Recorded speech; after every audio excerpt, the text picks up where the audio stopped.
Pelatih Yaman sesumbar, siap kuliti timnas Indonesia U17. Jurnalis ternama Belanda takjub dengan euforia di GBK.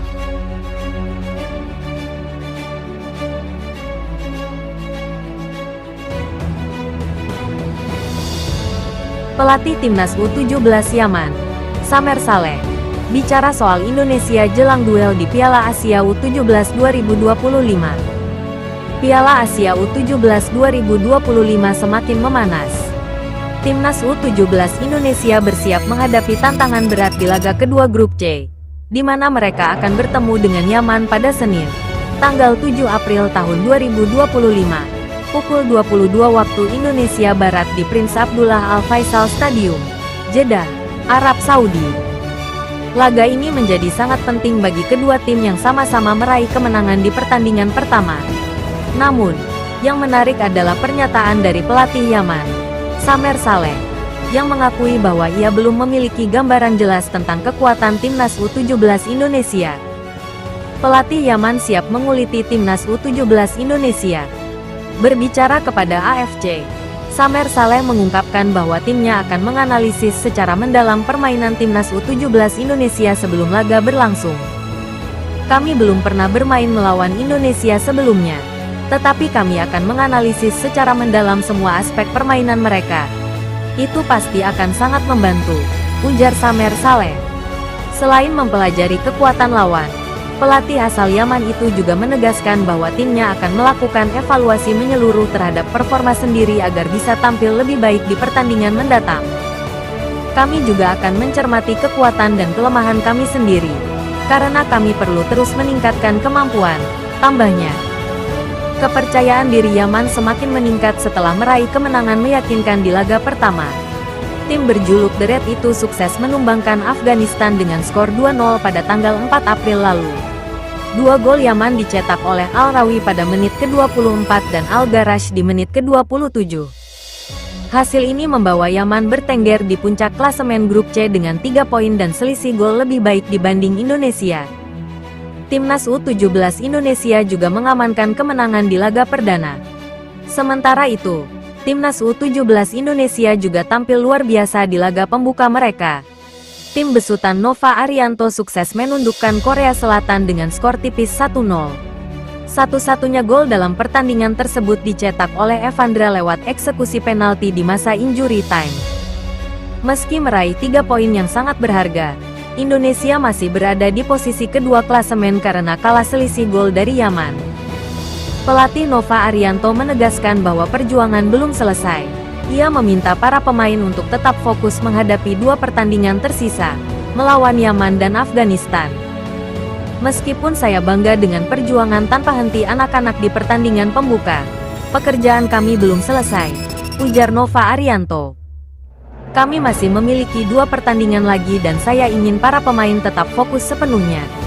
Pertandingan melawan Korea Selatan menguras banyak tenaga tim saya, jadi kami harus memperhatikan pemulihan pemain sebelum menyusun strategi melawan Yaman. Pertandingan hidup mati di depan mata. Dengan sama-sama mengoleksi 3 poin, laga Indonesia melawan Yaman bisa menjadi penentu langkah kedua tim di turnamen ini. Pemenangnya akan semakin dekat dengan tiket ke fase gugur. Menarik untuk ditunggu, apakah timnas U17 Indonesia bisa kembali menciptakan kejutan dengan mengalahkan Yaman? Ataukah Yaman yang akan mempertahankan posisi puncak klasemen? Semua akan terjawab pada laga seru Senin malam nanti.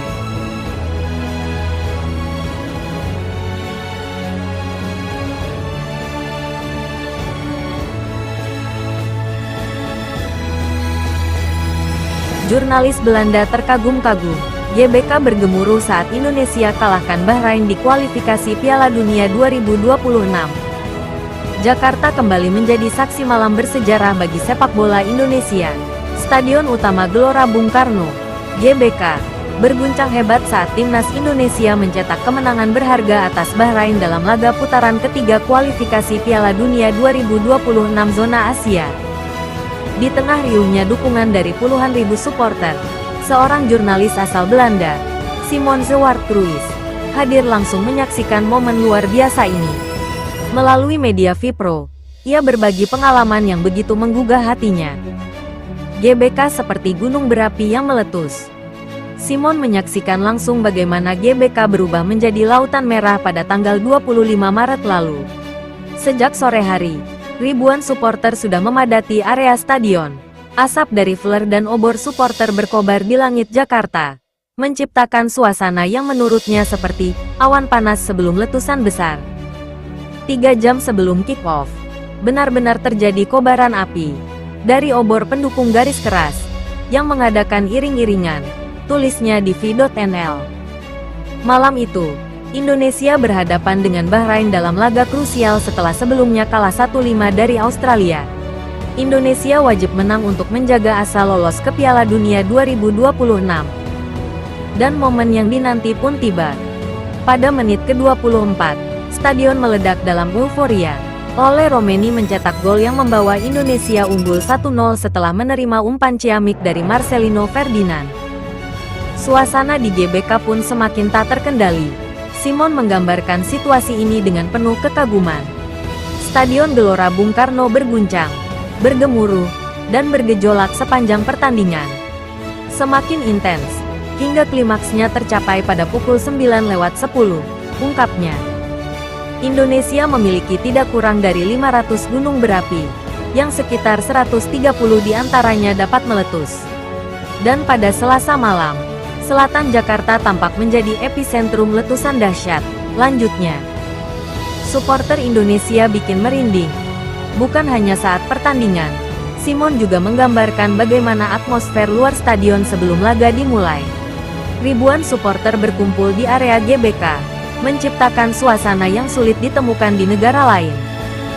Di seluruh kompleks olahraga yang luas dan jalan-jalan di sekitarnya, orang-orang duduk di tanah sambil makan dan minum. Dikelilingi oleh campuran aroma nasi goreng dan rokok kretek pedas, tulisnya.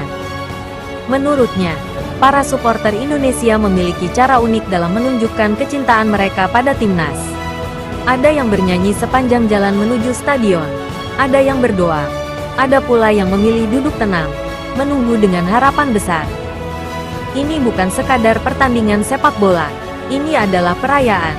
Ini adalah identitas bangsa, tambahnya. Kemenangan bersejarah di era Kluivert.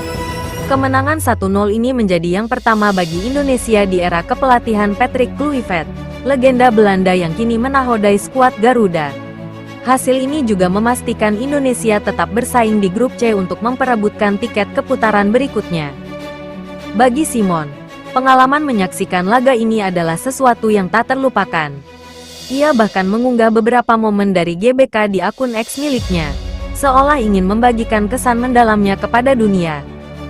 Satu hal yang pasti, sepak bola Indonesia tidak hanya berkembang pesat, tetapi juga memiliki basis supporter yang luar biasa.